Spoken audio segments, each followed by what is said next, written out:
Hello guys, welcome sa ating YouTube channel at panibagong video at panibagong kaalaman na naman ay tuturo ko para sa inyo. For today's video is mag-change oil tayo ng ating Aerox V2 at ituturo ko na rin kung paano nga ba ito i-reset sa kanyang dashboard. And guys, takbo niya is nasa 1,389 na. Every 1,500 talaga ako nag-change oil ngayon. Pero kailangan kong i-change oil kasi babiyaya ako bukas ng gabi. At pupunta kami ng San Felipe, Zambales, guys.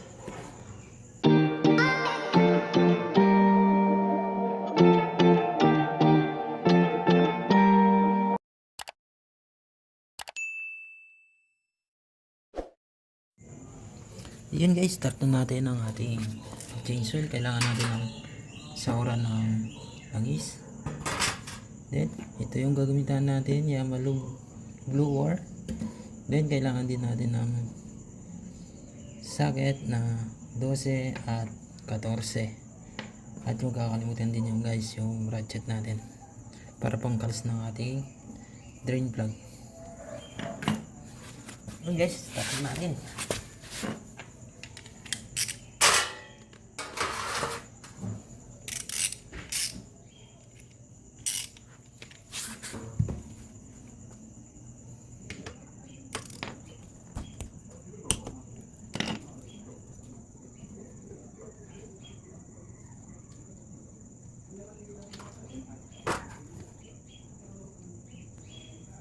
Ayan guys, tanggal na yung drain plug.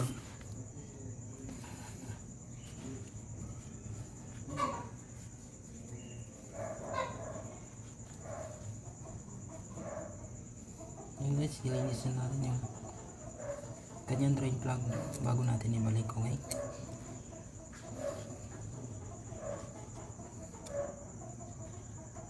Tsaka huwag kakalimutan lagay ito kanyang flat washer.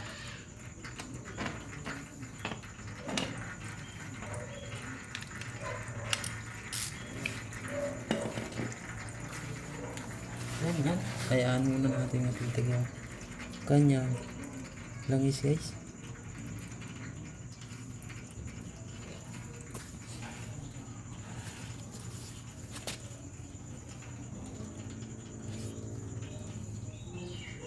Yes, itin na yung kanyang langis guys.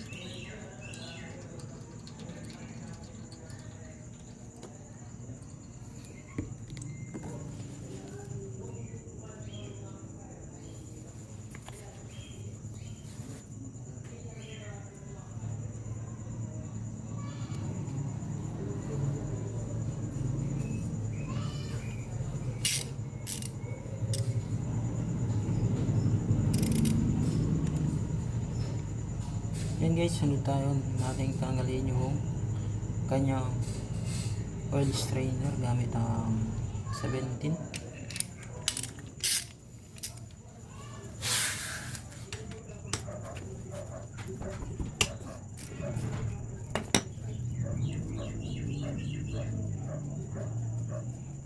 Dahan-dahan lang yung pagtanggal nito guys kasi may spring to guys, baka tumalsik yung spring niya.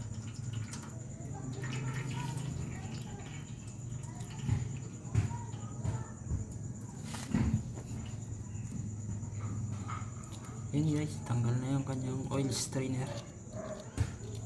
Yan, kailangan din natin itong linisan guys.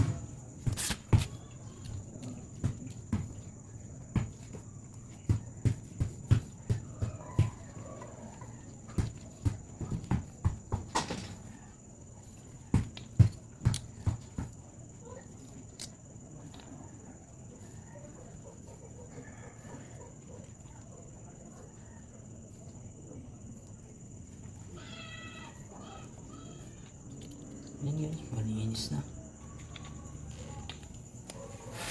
Yan guys, maghintay lang ng ilang minuto guys is pwede na natin ibalik yung kanyang drain plug at kanyang oil strainer.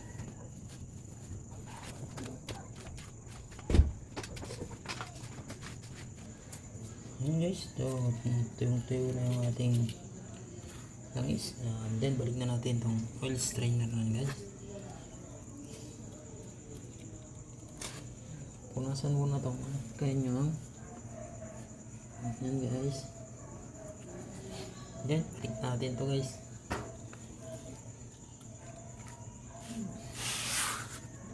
Ano guys, kailangan kamayin muna to guys.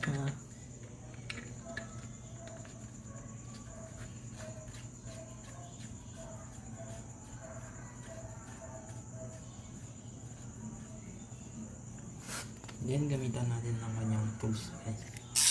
Socket 17 and then ratchet. Yung paghigpit guys is clockwise. Then dahan-dahan lang guys, baka mapasobra.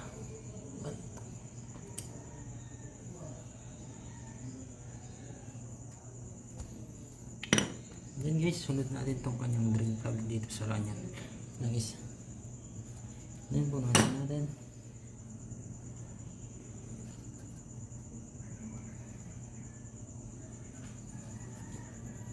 Guys, lagay na natin to.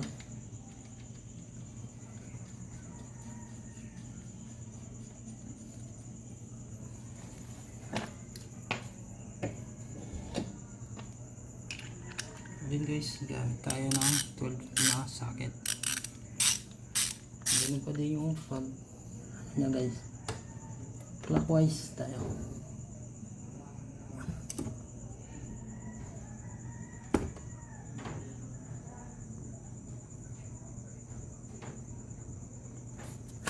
Yan guys, tapos na yung ating chainsaw. Yan guys, sunod natin tong kanyang dipstick. Buksan natin, then gamit tayo ng embudo. Yan guys, lagay lang natin. Yan guys, yan,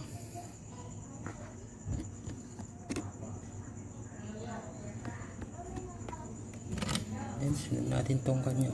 Ang is Yammer blower 80 pa. Okay, yan, buksan natin.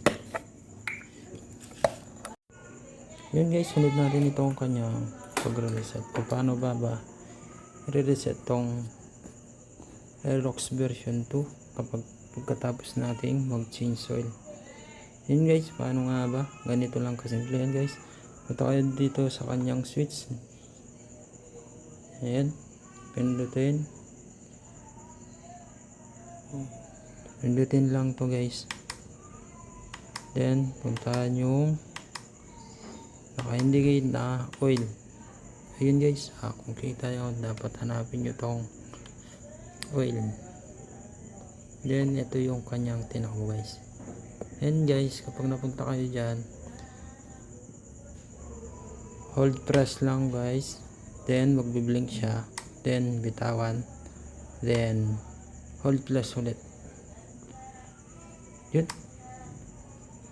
yung 0 na siya guys. Okay, then balik muna siya sa modo guys.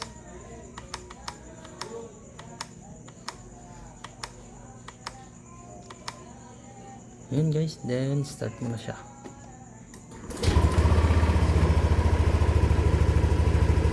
Hayaan lang na lang to guys.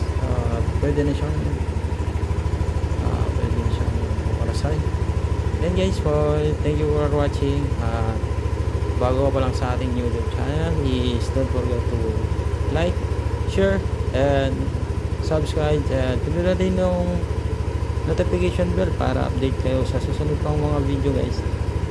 Thank you.